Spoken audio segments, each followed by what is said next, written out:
스티브 맥베이의 은혜의 비밀 1장 노력하지 않기의 비밀.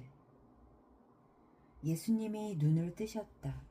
간밤에 묵었던 작은 방 창문으로 여명이 새어들었다. 이른 아침부터 친구 나사로가 부엌에서 식사 준비하는 소리가 들려왔다. 갖가지 음식을 정성스레 준비하고 있겠지? 그의 누이 마르다도 언제나 진수성찬을 차리지 않았는가? 예수님은 나사로와 그의 누이 2명이 사는 이곳에 머무는 것을 좋아하셨다. 하루 정도 쉬면서 그들과 함께 지내고 싶은 마음도 밀려왔다. 그러나 예수님은 절레절레 고개를 흔들었다. 그러면 좋겠지. 하지만 마귀는 단 하루도 쉬지 않아. 게다가 아버지가 나를 믿고 계시는데 그럴 수야 없지. 예수님은 포근한 잠자리를 박차고 일어나 그날 하루 일과를 머릿속으로 정리해 보셨다.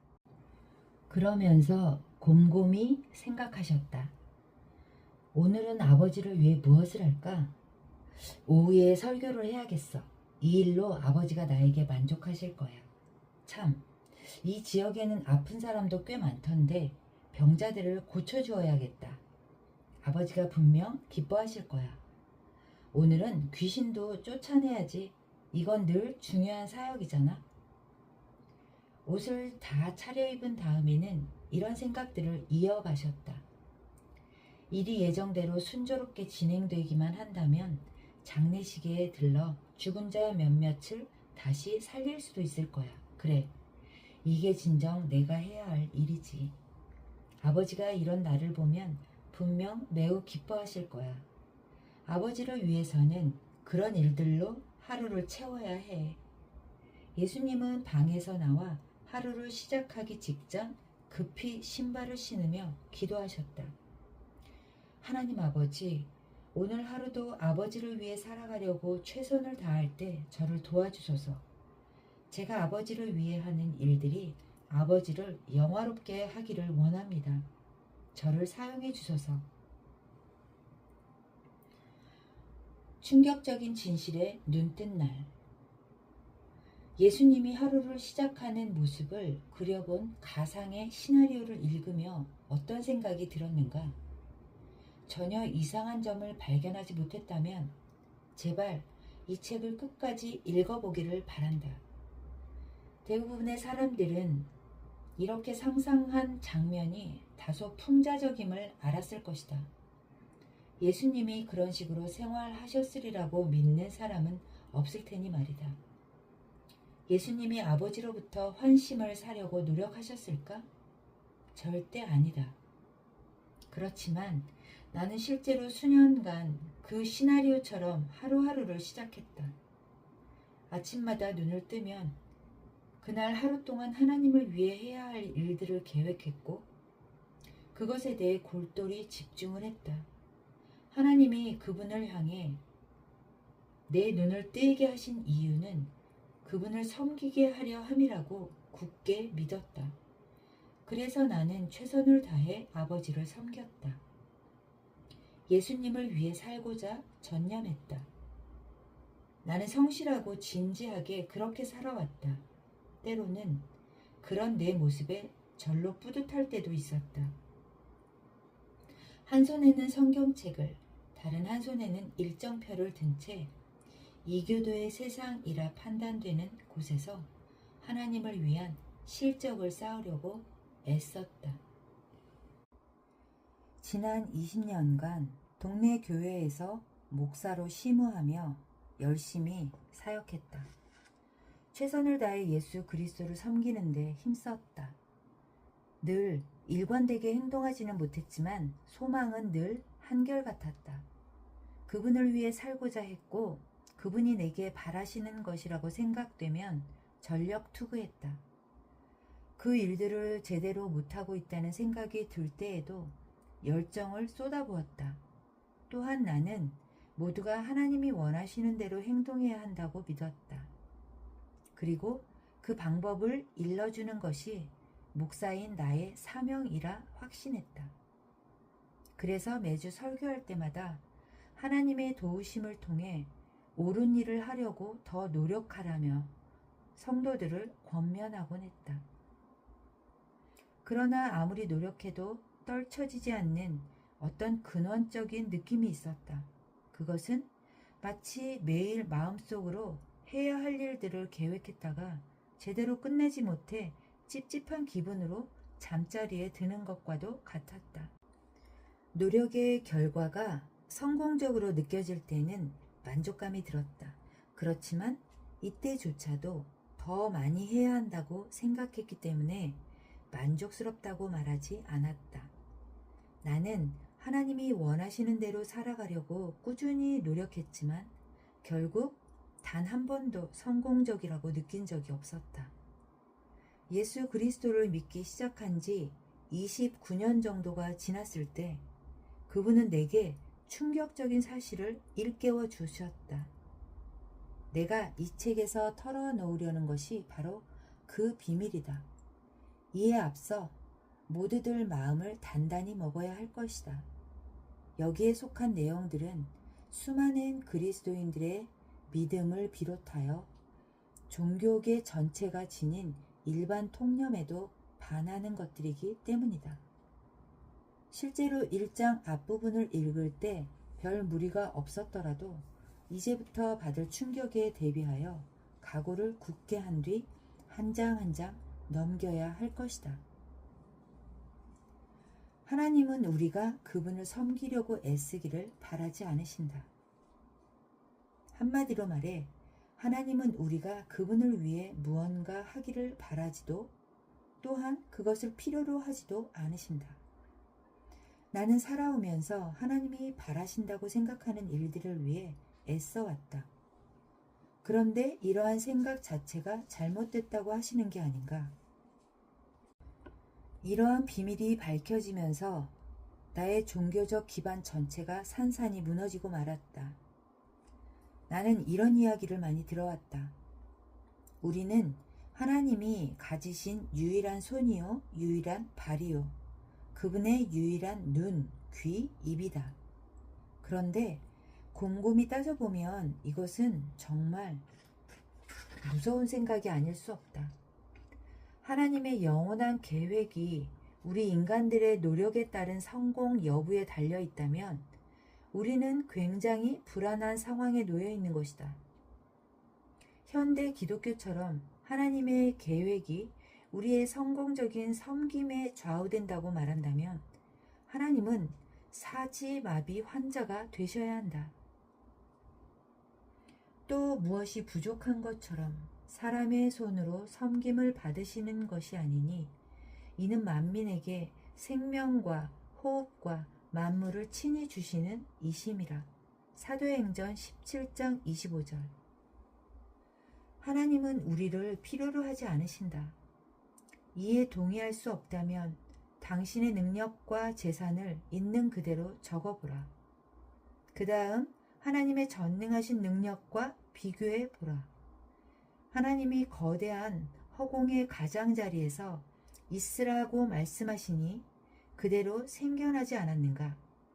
그래도 여전히 당신이 가진 것 중 하나님에게 필요한 것이 있다고 생각하는가? 예수님은 필요하다면 바위들이 찬양을 외치게 할 수도 있노라고 말씀하셨다.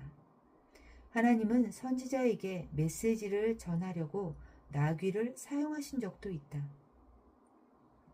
하나님이 우리를 필요로 하지 않으신다는 이야기 때문에 불안한 마음이라면 그런 불안을 잠재울 수 있는 사실이 있다.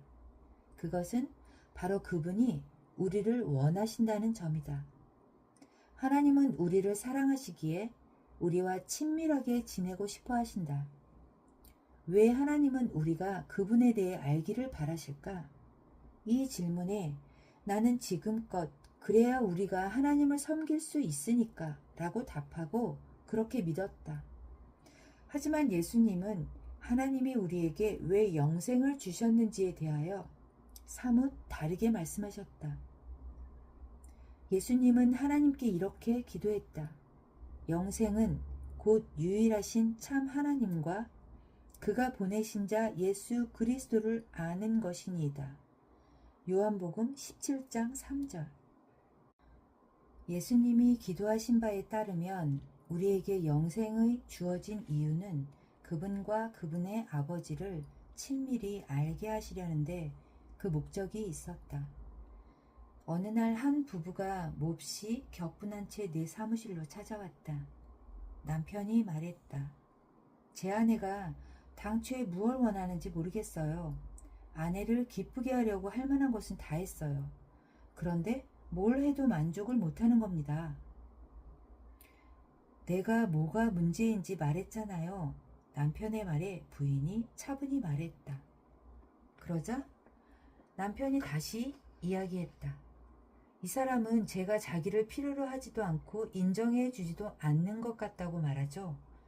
하지만 저는 아내 없이는 아무것도 못해요. 그것은 저 사람도 잘 알고 있다고요. 저 사람이 없이는 제 일을 꾸려나갈 수 없거든요. 가정도 마찬가지고요.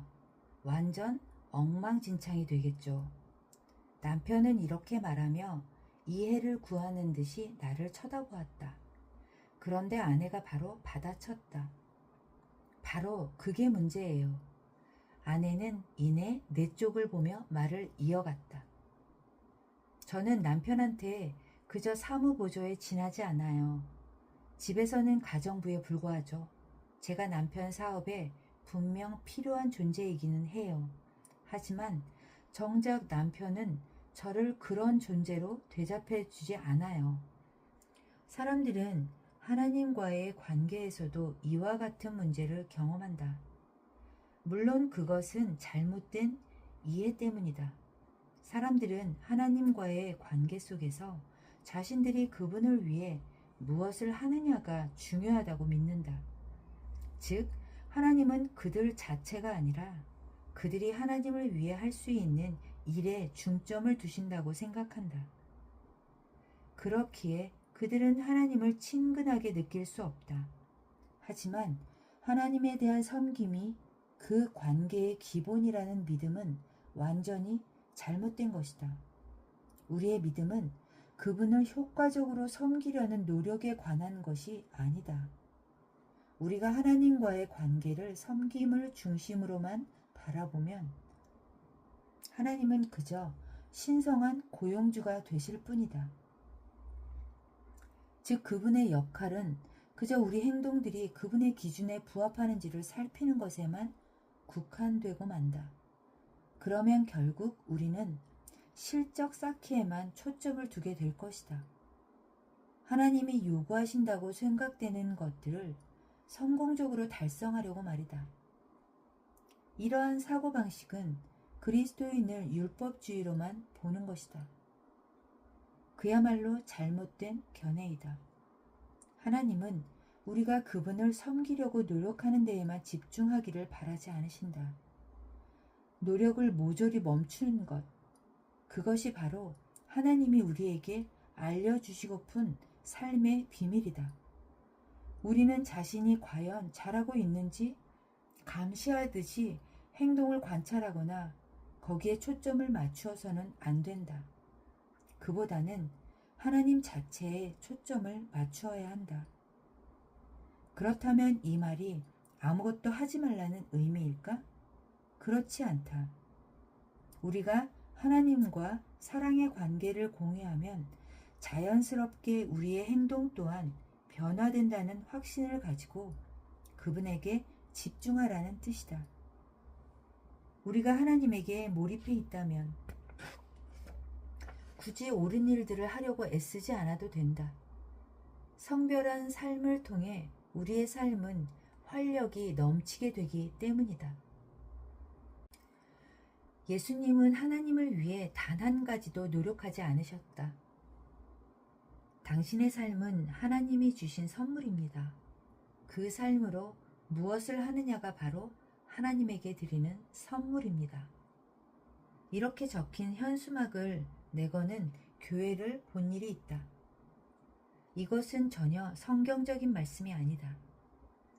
우리가 삶을 통해 무언가를 이룰 수 있다면 예수님이 굳이 우리에게 자신을 내어주시거나 우리 안에 거하실 필요가 있었을까?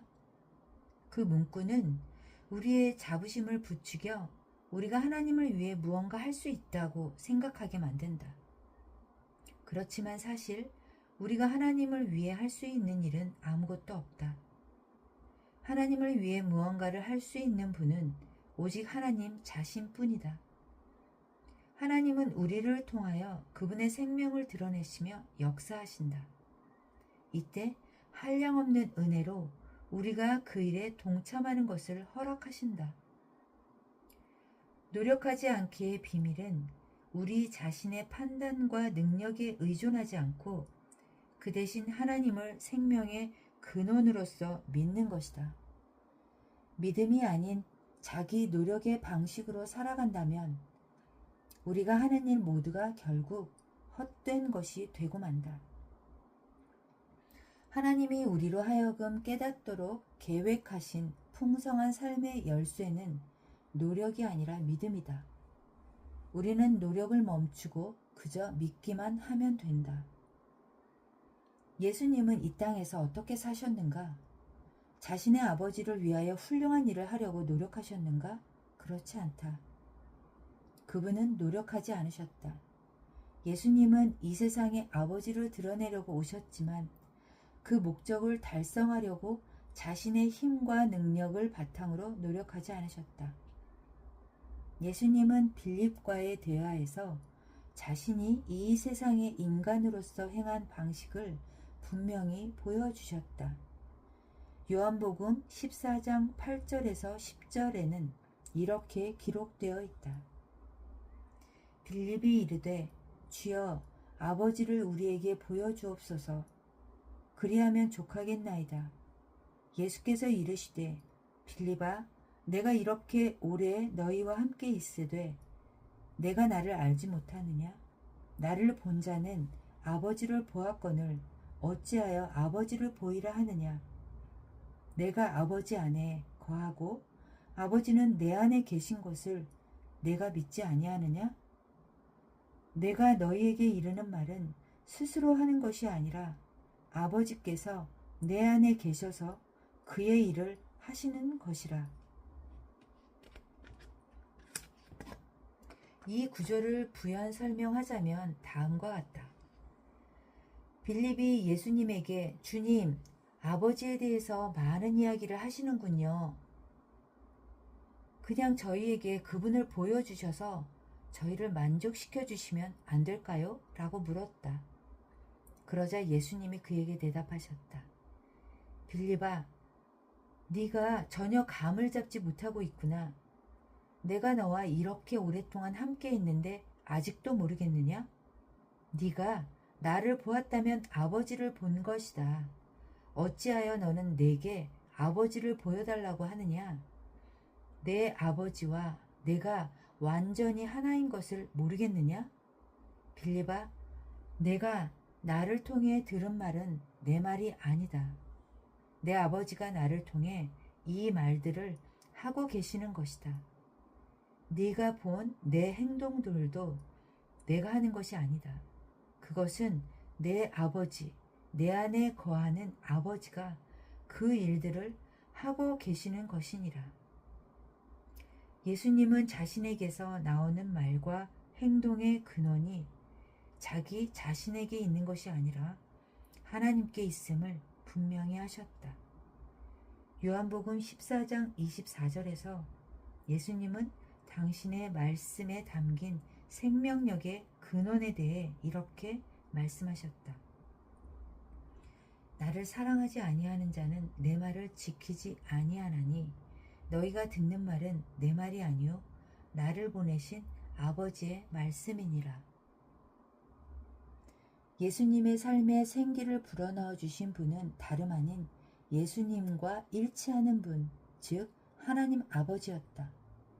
예수님은 자신의 아버지를 위하여 무언가 하려고 노력하지 않으셨다. 하나님 아버지와의 연합을 통하여 그 일들을 행하셨다. 수백 년에 걸쳐 신학자들은 예수님의 인성과 신성의 관계를 설명하고자 케노시스 이론, 하나님의 아들이 인간이 되셨을 때 모든 신적 속성을 내려놓아 자기를 비우셨다는 이론에 대한 논쟁을 거듭해 왔다. 케노시스는 비우다 또는 없애다 라는 뜻의 그리스어 동사 케누에서 유래되었다.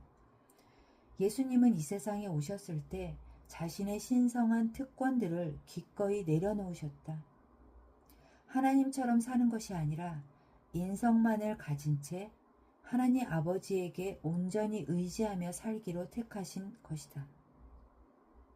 예수님은 이 땅에 계셔도 하나님과 같지만 전적으로 사람으로 살아가셨다.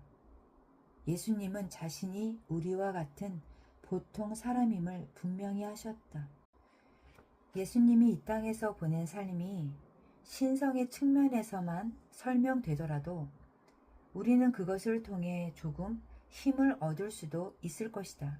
그렇지만 그런 예수님의 생활 방식을 보며 결국 이렇게 말할 것이다. 당연히 그렇게 사셨겠지. 그분은 하나님이시잖아. 즉, 그분의 신성을 바탕에 두고는 예수님의 인간으로서의 삶을 온전히 설명할 수 없다. 달리 설명해보자. 예수님 안에 거하시는 하나님 아버지가 기적을 행하지 않으셨다면 예수님이 얼마나 많은 이적을 행하실 수 있었을까? 그분은 단 하나의 이적도 보일 수 없었을 것이다. 예수님은 오로지 자신을 통하여 하나님 아버지가 행하신 일들만 하실 수 있었다. 예수님이 이것에 대하여 어떻게 말씀하시는지 들어보자. 그러므로 예수께서 그들에게 이르시되 내가 진실로 진실로 너희에게 이르노니 아들이 아버지께서 하시는 일을 보지 않고는 아무것도 스스로 할 수 없나니 아버지께서 행하시는 그것을 아들도 그와 같이 행하느니라. 요한복음 5장 19절. 예수님은 자신의 힘으로는 아무 일도 할 수 없다고 제자들에게 말씀하셨다. 하나님 아버지가 아들을 통해 권능의 삶을 드러내셨기 때문에 어떤 일이든 일어날 수 있었던 것이다. 예수님은 하나님을 위하여 단 한 가지도 하려고 애쓰지 않으셨다. 그 대신 그저 자신 안에 아버지가 거하심을 깨달았을 뿐이다. 그러자 하나님이 예수님을 통하여 모든 일을 행하셨다. 예수님은 자신의 행동이 노력에서 나온 것이 아님을 수차례 확언하셨다. 그분은 자신의 아버지와 별개로는 어떤 일도 독자적으로 하지 않으셨다. 이미 예수님은 요한복음의 여러 구절들을 통하여 그렇게 말씀하셨다. 내가 아무것도 스스로 할 수 없노라. 요한복음 5장 30절. 내 교훈은 내 것이 아니요 나를 보내신 이의 것이니라. 요한복음 7장 16절. 내가 스스로 아무것도 하지 아니하고 오직 아버지께서 가르치신 대로 이런 것을 말하는 줄로 알리라.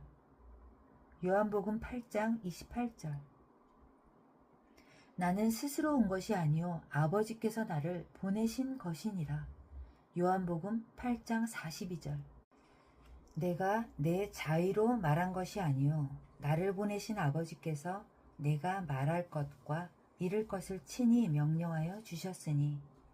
요한복음 12장 49절. 이해할 수 있는가? 예수님은 아버지가 주신 신성한 능력을 사용하지 않고 우리와 같이 평범한 사람으로 사셨다. 그분은 하나님을 위해 어떤 일도 스스로 하려고 애쓰지 않으셨고 다만 끊임없이 하늘 아버지에게 온전히 의지하며 살기로 택하셨다. 2100년 후 사람이신 예수님은 하나님을 위해 살고자 자신의 노력에 의존하신 것이 아닌 자신을 통해 하나님이 드러나도록 아버지에게 의존해야 한다고 생각하셨다. 아버지에게 돌아가기 전 예수님은 자신이 하나님을 이해한 것 같이 제자들도 그분을 이해해야 한다고 분명히 말씀하셨다. 요한복음 15장에서 예수님은 포도나무와 그 가지의 비유를 사용해서 믿는 자들이 앞으로 어떻게 살아가야 할지를 그 방법을 설명하셨다. 내 안에 거하라. 나도 너희 안에 거하리라. 가지가 포도나무에 붙어 있지 아니하면 스스로 열매를 맺을 수 없음 같이 너희도 내 안에 있지 아니하면 그러하리라. 나는 포도나무요 너희는 가지라. 그가 내 안에 내가 그 안에 거하면 사람이 열매를 많이 맺나니 나를 떠나서는 너희가 아무것도 할 수 없음이라. 요한복음 15장 4절에서 5절. 그리스도인의 삶의 핵심은 우리가 예수님께 철저히 의존적인 존재임을 깨닫는 것이다. 예수님은 우리가 아무리 노력한들 그분을 위해 아무것도 할 수 없음을 확언하셨다. 하나님이 예수님을 통해 그분의 생명을 드러내시는 것과 마찬가지로 우리 역시도 예수님이 우리를 통해 그분의 생명을 드러내시도록 그분을 온전히 믿어야 한다. 우리는 우리 생명이 예수님 안에 있다는 것을 그저 믿어야 한다. 그리고 우리 안에 거하시는 그분께 의존해야 한다. 그래야 예수님이 명한 모습으로 살아가고 그분이 우리를 위해 의도한 모든 일을 할 수 있다. 예수님 안에 머무는 것을 어렵게 생각하지 않아도 된다. 그것은 그저 우리가 예수님 안에서 살고 그분이 우리 안에서 사는 것을 깨달아 살아가는 매 순간마다 그분이 우리를 통해 살아계심을 드러내시도록 선택한다는 의미이다. 예수님은 그분이 한 일들이 자신에게서 비롯되지 않았음을 거듭 밝히셨다. 그런 행동의 근원은 아버지의 살아계심이었다. 말 그대로 그분은 하나님의 살아계심을 따라 살았던 것이다. 우리 삶에서 이루어지는 모든 행동이 우리 안에 거하시는 예수님의 생명을 통해 활성화되어야 한다. 여기서의 핵심은 노력이 아니라 믿음이다. 예수님이 의도하신 삶을 살지 못하게 만든 단어. 전치사 하나로 인해 29년간 내 삶이 망가졌다. 그 단어는 예수님과의 관계를 즐기지 못하게 만들었고 계속해서 나로 하여금 중압감을 느끼게 했다. 나는 예수님을 위하여 사는 것이 의무라고 생각했다.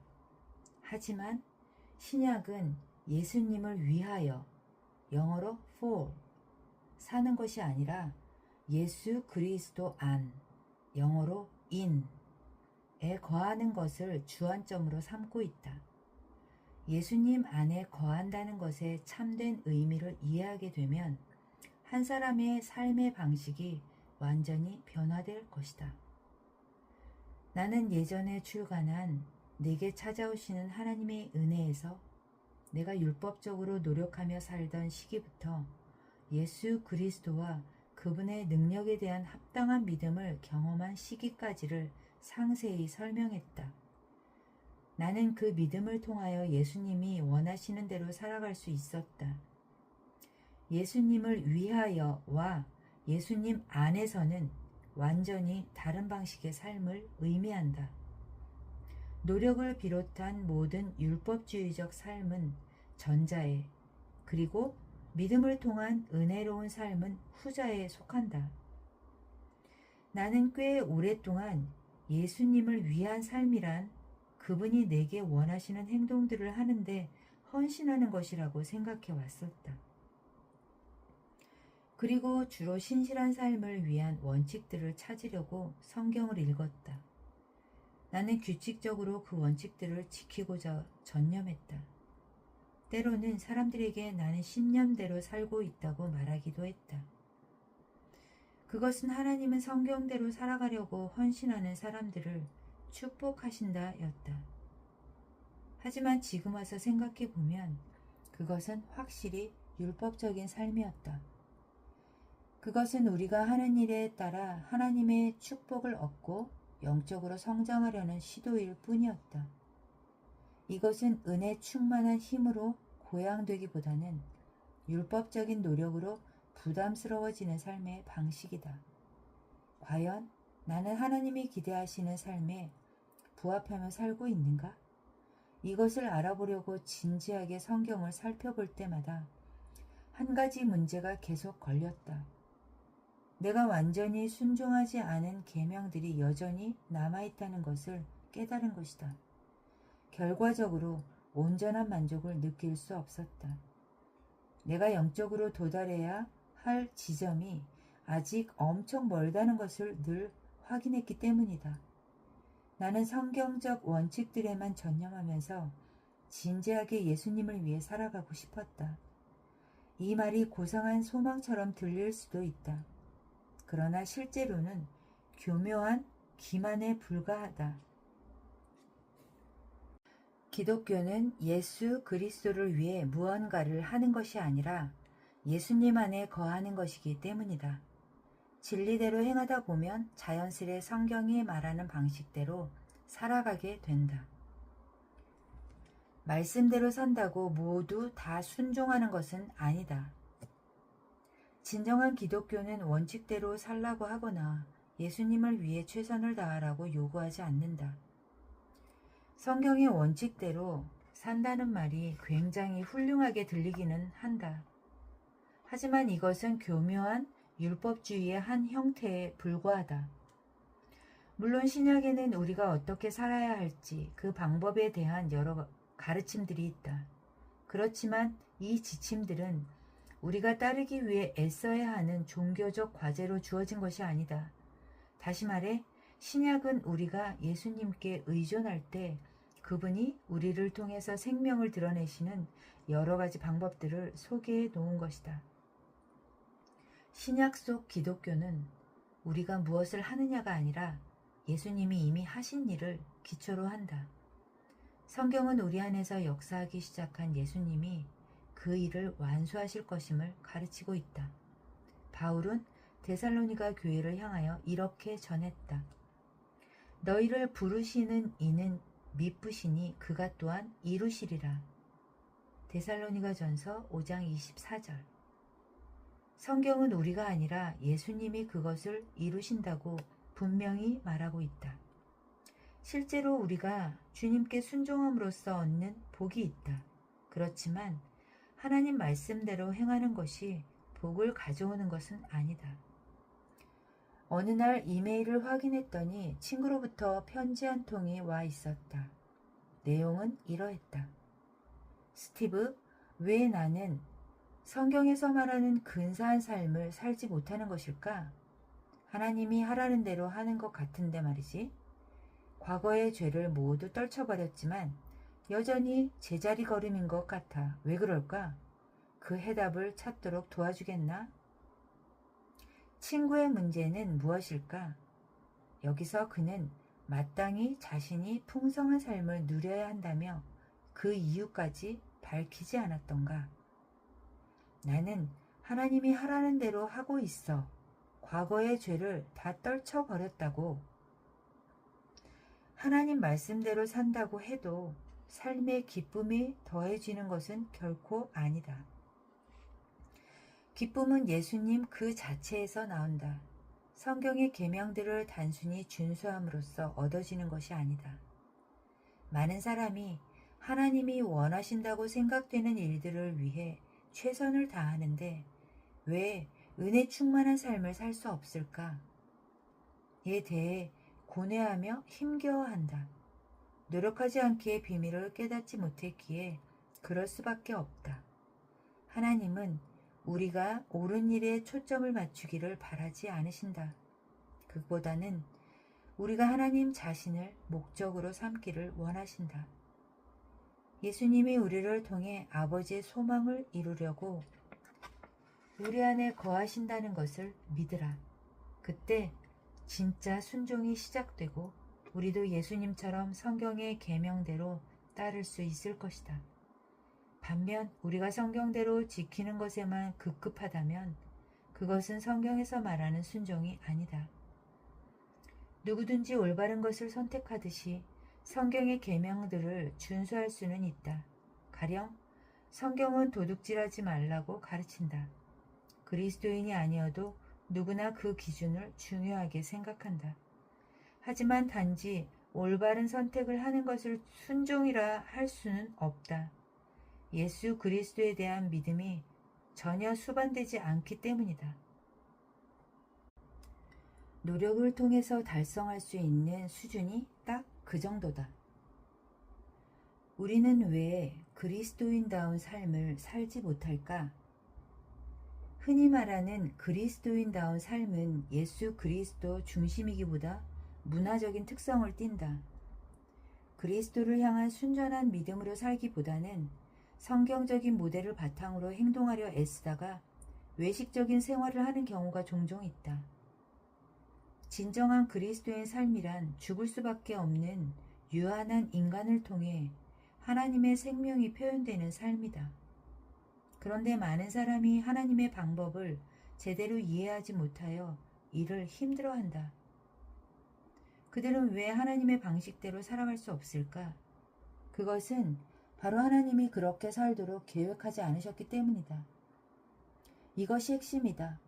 그리스도답게 살 수 있는 사람은 오직 예수 그리스도 한 분밖에 없다. 그리스도인이라면 누구나 자신들이 그리스도인이 되기 위해 아무것도 하지 않았음을 잘 안다. 그들은 그저 예수 그리스도를 믿었다. 그러나 많은 이가 좋은 그리스도인이 되려면 선한 일들을 열심히 해야 한다고 믿는다. 그래서 믿음 대신 옳은 일을 위해 투쟁한다. 그러면서 왜 그것이 효과를 내지 못하는지 의아해한다. 이런 일은 실제로도 효과가 없으며 효과를 낼 수 없게 되어 있다. 진심이든 열심히 노력하든 하나님의 도움을 얼마나 간구하든 상관없이 그들은 결코 하나님이 원하는 대로 삶을 즐길 수 없을 것이다. 그런 삶을 사는 게 단지 어렵다고 말하는 것이 아니다. 그런 삶을 통해서는 하나님이 원하시는 대로 사는 것이 아예 불가능하다. 충분한 시간을 가지고 생각해 보면 이 사실을 깨닫게 될 것이다. 어쩌면 이미 당신은 감을 잡았을지도 모르겠다. 나는 꽤 오랫동안 신앙생활을 하면서 일관성을 유지하는 방법을 몰랐다. 구원에 대하여 제대로 이해하지 못했기 때문이다. 천국에 간다고 믿었지만 이 세상에서 천국을 경험할 수 있다는 것을 모르고 있었다. 자비에 대해서는 이해했지만 은혜에 대해서는 제대로 알지 못했다. 자비와 은혜는 이렇게 다르다. 예수님이 십자가에서 이루신 일로 말미암아 죄의 싹이 영원히 해결되었다. 예수님은 우리의 대속물이 되심으로써 우리의 모든 죄를 짊어지셨다. 그리고 다 이루었다라고 말씀하셨다. 이 말은 당신의 삶에서 죄의 문제가 영원히 해결되었음을 확언하는 것이다. 죄는 그 값을 요구한다. 사도 바울은 로마서 6장 23절에서 죄의 싹은 사망이요 라고 말했다. 식사와 운동을 제대로 하지 않는 습관을 가진 사람에게 건강 문제가 형벌로 주어지듯 죄는 그 형벌로서 죽음을 이끌어낸다. 그런데 예수님이 우리를 대신하여 그 벌을 지셨다. 예수님을 벌하신 것은 하나님이 아니었다. 죄 그 자체가 주님으로 하여금 죽음이라는 끔찍한 대가를 치르게 했다. 하나님과 성령 역시 우리의 구원에 있어 예수님과 똑같이 관계하신다. 감사하게도 우리는 예수님을 믿음으로 죄의 삭에서 영원히 자유로워질 수 있다. 위대한 하나님은 놀라운 긍휼을 베푸시어 우리의 모든 죄를 지셨다. 예수님은 결코 죄를 짓지 않았지만 그분은 우리의 죄를 자신의 것으로 짊어지고 우리 대신 희생하심으로써 죄값을 치르셨다. 그것은 예수님이 아닌 마땅히 우리가 치러야 할 대가이다. 그런데도 예수님은 죽음을 통해 우리를 향한 놀라운 자비를 보여주셨다. 수년 전 내가 엘라베마의 한 교회에서 목사로 사역할 때였다. 버밍햄에서 출발하여 1시간 정도 차를 운전해 교회로 돌아오는 길이었다. 고속도로로 진입하는 과정에서 속도를 미처 줄이지 못했고 규정 속도를 넘어버렸다.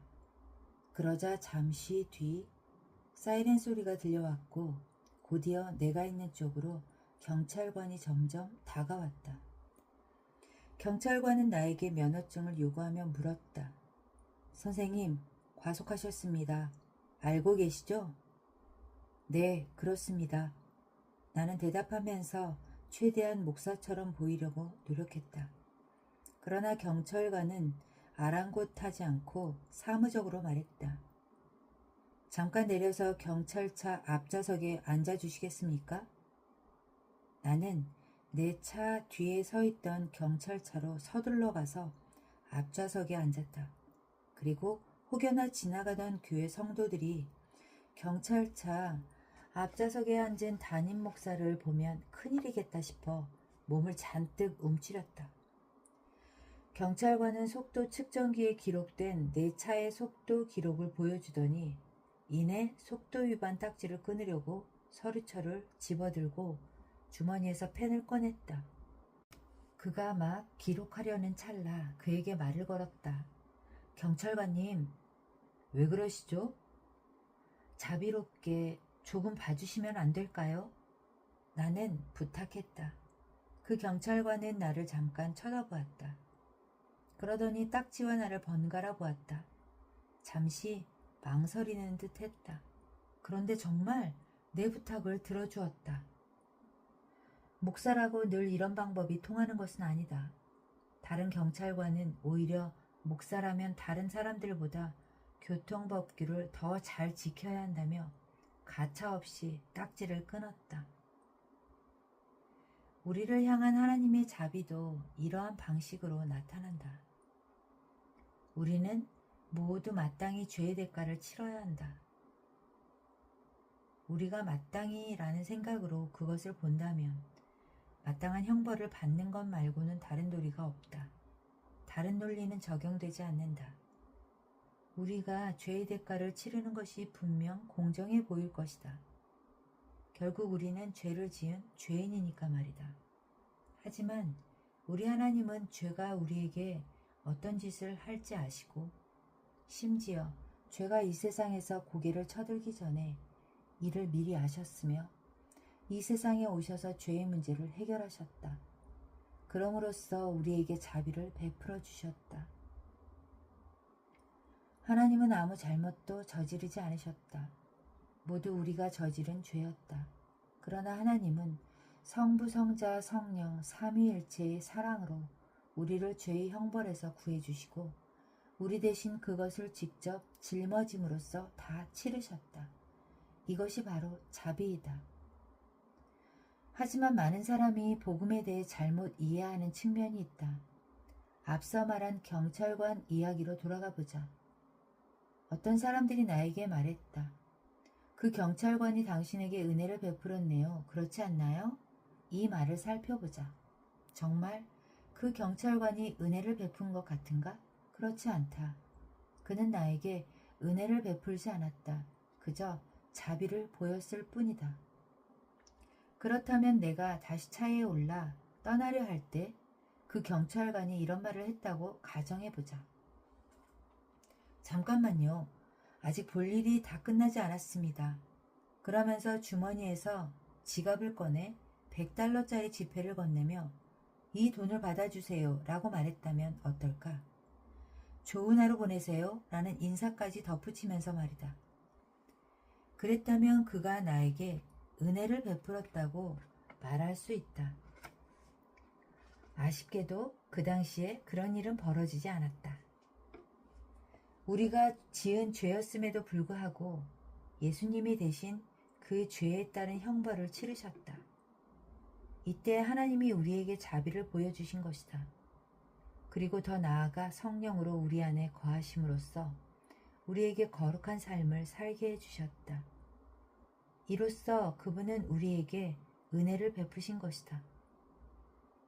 물론 우리에게 주신 자비 또한 이루 말할 수 없이 큰 선물이지만 그것이 구원의 핵심은 아니었다. 예수 그리스도가 우리를 받아주심으로써 하나님을 위해 살려고 애쓰지 않도록 우리를 자유롭게 해주셨다는 것이 핵심이었다. 우리는 영원한 삶에서 그리고 일상생활에서 그저 하나님을 신뢰하기만 하면 된다. 노력하지 않기의 비밀은 그야말로 경이롭다. 이 비밀은 우리에게 노력할 필요가 전혀 없다고 말한다. 그리스도가 우리를 위해 다 이루셨고 매일매일 우리를 통하여 그 일들을 행하시기 때문이다. 예수님이 우리 안에 거하시는 이유는 무엇일까? 예수님이 당신 안에 거하기로 하신 이유는 무엇일까? 예수님은 자신의 육신이 이 세상에서 떠난 뒤 성령이 돌아와 제자들 마음에 함께 거하실 것이라고 약속하셨다. 왜 예수님의 영이 우리 안에 거하실까? 그 질문에 대한 답으로 잘못 알려진 것과 그 답이 잘못된 이유를 살펴보자. 1. 예수님이 우리에게 오셨기 때문에 우리는 죄를 용서받을 수 있다. 답은 우리가 죄사함을 받기 위해 예수님이 당신 안에 거하셔야 하는 것은 아니다. 하나님이 우리 안에 거하지 않으셔도 우리를 용서하실 수 있다. 예수 그리스도가 우리 안에 거하시는 은혜 없이도 하나님의 자비만 있다면 우리의 죄는 용서된다. 2. 예수님이 우리에게 오셨기 때문에 우리가 천국에 갈 수 있다. 답은 예수님이 우리 안에 거하심으로 우리가 죽으면 천국에 갈 수 있는 것일까? 단지 그 이유를 위해서라면 그분이 굳이 현세에서 우리 안에 거할 필요가 없다. 그분은 우리 안에 거하지 않고서도 우리를 천국으로 이끌 수 있기 때문이다. 3. 예수님이 우리 안에 거하실 때 우리는 어떻게 살지 알게 된다. 답은 그분이 우리 안에 거해야만 우리가 살아가면서 무엇을 할지 알 수 있는 것일까? 그렇지 않다. 특정한 삶의 방식에 관한 것이라면 성경에도 충분한 정보가 담겨 있지 않는가? 그 이유 때문에 예수님이 우리 안에 거하실 필요는 없다. 예수 그리스도의 영이 당신 안에 거하는 이유는 단 한 가지이다.